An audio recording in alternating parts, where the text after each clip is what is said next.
નમસ્કાર મિત્રો, ફરી સ્વાગત છે મારા વિડીયોની અંદર. આજના વિડીયોની અંદર આજે આપણે ફિલ્મનો રિવ્યૂ કરવાના છે. ફિલ્મનું નામ છે તું યા મેં, જે તાજેતરમાં હિન્દીમાં થિયેટરમાં રિલીઝ કરવામાં આવી છે અને એ જોયા પછી મારો અનુભવ રહ્યો એ હું તમારી સાથે શેર કરવાનો છું.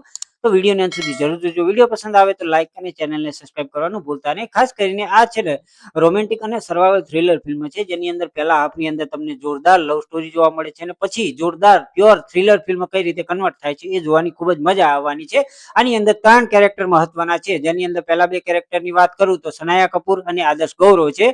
સનાયા કપૂરની વાત કરીએ તો મિસ વેનિટી છે, જે રીચ ઇન્ફ્લુએન્સર છે, 2.3 જેટલા મિલિયન જેટલા ફોલોઅર છે. સાથે સાથે આદર્શ ગૌરવની વાત કરીએ તો એ નાલા સુપારાનો એમ્બિશિયસ બોય હોય છે, જે એક રેપર હોય છે ને ખાસ કરીને એ બંને કઈ રીતે એકબીજા સાથે મળે છે ને એ બધું આ ફિલ્મની અંદર બતાવવામાં આવ્યું છે. બંને કોલેબોરેશન કરે છે ને પછી પ્રેમ થાય છે ને એ આખી લવ સ્ટોરી ચાલતી હોય છે. પછી બીજા હાફમાં આ ફિલ્મ સર્વાઈવલ થ્રિલર ફિલ્મ બની જાય છે, જે તમને જોરદાર જોવાની મજા આપવાની છે. ખાસ કરીને આ ફિલ્મ આવી હતી 2018ની થાઈ ફિલ્મ હતી, જે ખાસ કરીને ધ પુલ નામની છે, જે હિન્દીની અંદર કહેવાય કે યુટ્યુબની અંદર પણ તમે જોઈ શકો છો. તો એનું આ એડેપ્ટેશન છે, પરંતુ હું તમને ખાસ કહેવા જઈશ કે એના કરતાં મને આ જે વર્ઝન હતું એ તમને ખૂબ જ પસંદ આવવાનું છે. એ ટાઈપનું મને તો પસંદ આવ્યું છે, જે જોરદાર છે ને ખાસ કરીને આની અંદર અંડરડોગ અને જે રિયલ કહેવાય કે રેપરનું જે પાત્ર ભજવ્યું છે ને આદર્શ ગૌરવ, એ તમને શરૂઆતથી એન્ડ સુધી જોડી રાખવા માટે મજબૂર કરી દે છે.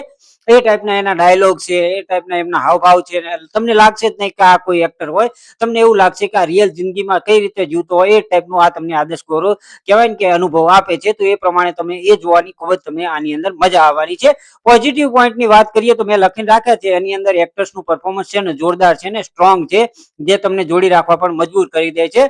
મ્યુઝિક થોડુંક ઇન્ટેન્સ છે, હજુ થોડીક વધારે સારું રાખ્યું હોત તો વધારે મજા આવત. મતલબ કે થ્રિલિંગ મોમેન્ટની અંદર જ્યારે મ્યુઝિક સાંભળવા મળે છે ને, એ થોડું હજુ કહેવાય ને કે થોડુંક કહેવાય ને બજેટ વધારીને થોડુંક વધારે કર્યું હોત ને સારું તો મજા આવે જોવાની. બાકી આમ જોવા જઈએ ને તો રેપર સોંગ ને એ બધું છે ને એ તમને જરૂર પસંદ આવવાના છે.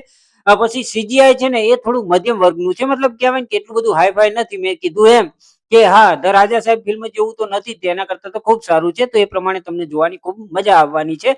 નેગેટિવમાં હું એને જ લઈશ, મતલબ કે સીજીઆઈને થોડું હજુ વધારે સુધાર્યું હોત તો ખૂબ જ મજા આવત, પણ આની અંદર થોડું કહેવાય ને કે એ પ્રમાણે સારું દેખાય છે, જે તમને શરૂઆતથી એન્ડ સુધી જોવાની મજા આપે છે. બાકી રેટિંગની વાત કરું તો આ ફિલ્મને હું 3નું રેટિંગ આપું છું. તમે જોયું, તમે કેટલા રેટિંગ આપો છો? તમે આ ફિલ્મ વિશે શું કહેવા માંગો છો? કમેન્ટ કરીને કહી શકો છો. વિડીયો પસંદ આવ્યો હોય તો લાઈક અને ચેનલને સબસ્ક્રાઇબ કરવાનું ભૂલતા નહીં. તો મળીએ છીએ આવતા વિડીયોની અંદર. ત્યાં સુધી બધાને જય શ્રી કૃષ્ણ અને જય માતાજી.